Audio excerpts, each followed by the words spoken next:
Hi, it's Pissed Off Unicorn, and today I wanted to talk about strength-based learning.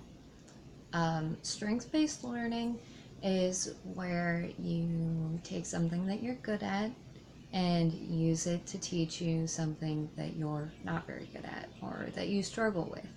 A popular example of this would be I don't know, like in a sitcom or something, little Johnny is struggling with math concepts, and then, their older sibling is like, oh, hey, bud, it's super easy. Let me show you with candy. And then they get out candy and they're like, if I have 10 pieces of candy and you eat three, here, quick, eat three. How many do I have now? And they use that different concept to demonstrate and make the child more receptive to the target concept that they want them to learn. And I think that this is not a big deal with neurotypical children, I will say. Um, I've known, like, I did that with my sister when we were growing up. She struggled with a lot of stuff in school, and it was kind of my job to help her, get through it. And I've known a lot of parents who do that with their kids just to help them along so, that they do better in school or whatever.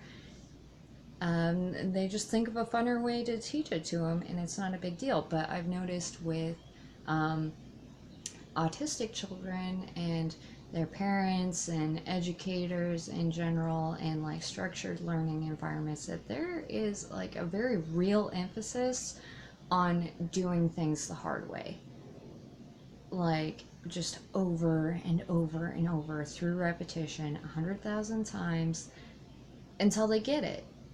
And I think that that's a really illogical approach. I mean, I definitely tried that when my son was younger. I was like, okay, here's like 10 different things that I want him to learn because those are the milestones that he's like supposed to be at right now. I'm going to try and teach him all of those things right now through repetition and correcting him all the time. And it was just such a bad decision on my part. Um, but we kind of switched up what we were doing when I noticed that he was good at doing stuff that he likes to do, which is kind of the whole basis of strength based learning. Um, is using something that interests the child or that they're actually good at to teach them peripherally related subjects, if that makes sense. And I'll get into that later. But first, I think that in order to have this talk, really, I just have to define what learning is. And it took me quite a bit of thought to like boil it down into its smallest piece. But I think that learning is basically a set of if then relationships. And that's it. You know, if I feel this way, then I need to eat. If I touch the stove, my hand is going to hurt. And there's like a central if then relationship, which is the basis of all learning, um, which is if this information is new and useful, then I commit it to memory. And the more that I think about it, the more that I think that people with intellectual disability or autism or any sort of neurodiverse anything going on um, may be overwhelmed by their personal experience, whether it's sensory stuff, whether it's anxiety, whether it's problems focusing, or just because of their difficulty in learning, that they have a harder time remembering and consistently executing that if then relationship. If this information is new and useful, then I commit it to memory. And I think that that's kind of the foundation, um, of that struggle. And I think that that's why a lot of neurotypical people don't understand how it even works or what it's even like because it comes naturally to them. Um, yeah, so as far as strength based learning goes, I think the first thing that a parent or an educator needs to do to really get a grasp on strength based learning is figure out what the child's motivation is. You have to realize that what you want them to learn and what they want to learn or what they want to do are drastically different things. And strength based learning is about bridging that gap to do. Um, Strength-based learning has a huge emphasis on um, the desires of the child's motivations, and particularly positive reinforcement.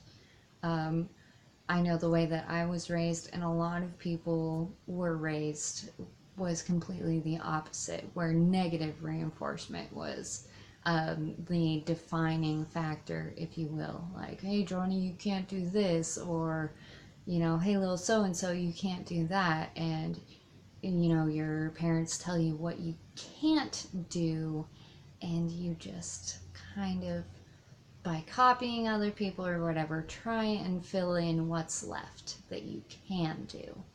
Um, and in autistic people, this is like, I can see how autistics would have a problem understanding that. Like, look at it like a video game with infinite options. Like, we'll say Skyrim, because I played that one. So you can go anywhere in the world, you can do whatever you want.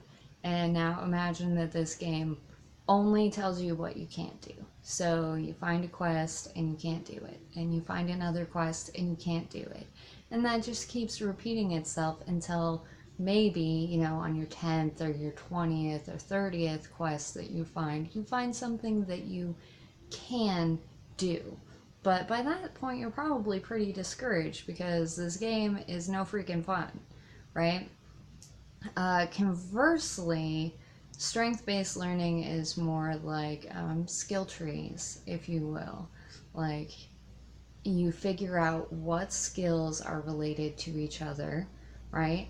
And you figure out which ones your child has the highest level in, whether it's speaking, some are good at speaking, whether it's reading, some autistics have hyperlexia and they're really great at reading, whether it's pictures, some children are really really strong visual learners, like I know I was. Some children have a natural aptitude for music, or a natural love of dinosaurs and animals, or it doesn't really matter what it is, but it's figuring out a system where you can use the child's interests and the child's strengths to teach them new skills. Okay, you wouldn't try to teach a native English speaking child a new skill by speaking to them in Spanish. And this is the same thing. You find their language, so their interest, if you will, and then using that interest, you try and teach them the things that you want to teach them. And the reason that that's a really great approach is that autistic children are really interested in their interests. It's part of the autistic diagnosis, whatever they call it, monotropism or something like that, where autistics have a few special interests and they focus intently on that. It helps them shut out outside stimulus. They maybe, in fact, focus on it so strongly that they may forget other needs, like needing to go to the bathroom or eating or whatever. If your child has something that they innately are able to focus on, that is your best avenue for teaching them something else. Like, say that you can't get your child to do anything except for play with their toy dinosaurs, which we had a phase like that.